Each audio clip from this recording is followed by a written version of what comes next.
Elon Musk's popular social media site, known as X, formerly Twitter, is under more scrutiny this week, with some people and organizations opting to close their accounts amid concerns it's no longer an appropriate place to hold a public dialogue.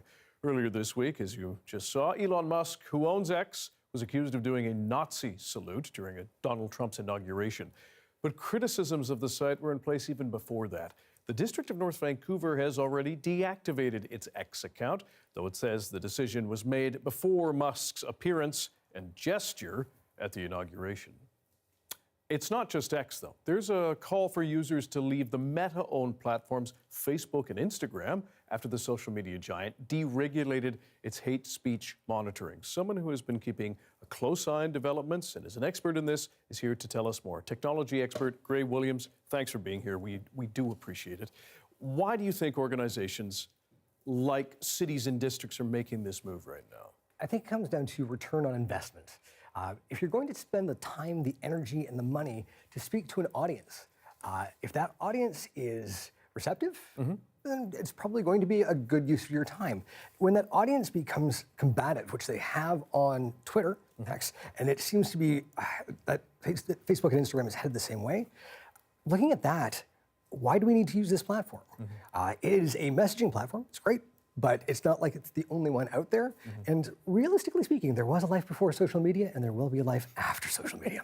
Is it something particular about X that we've seen? The idea that when it started, Twitter, as then it was known, was this place where everyone can have their views and everyone can, it's a way to connect, they called it. Yeah. It was, you know, the tweeting bird. But it has become for many a place of anger, of hate, division. Where did it go wrong, if we can call it that? It almost feels like the free love of the 1960s was the beginning of Twitter, and the agreed is good of the 1980s is what Twitter has become.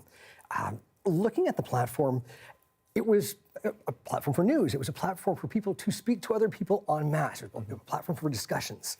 It is now a platform for fights, for arguments, for fake news. Looking at how the regulatory mechanisms inside Twitter were dismantled.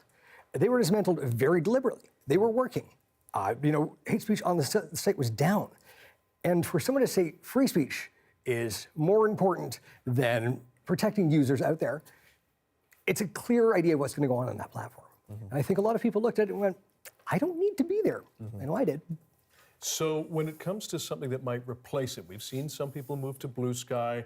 When it comes to, for example, the city of North Vancouver and other municipalities who have decided that that's where they go to get out information on emergencies, updates on roads, etc., is there another viable option?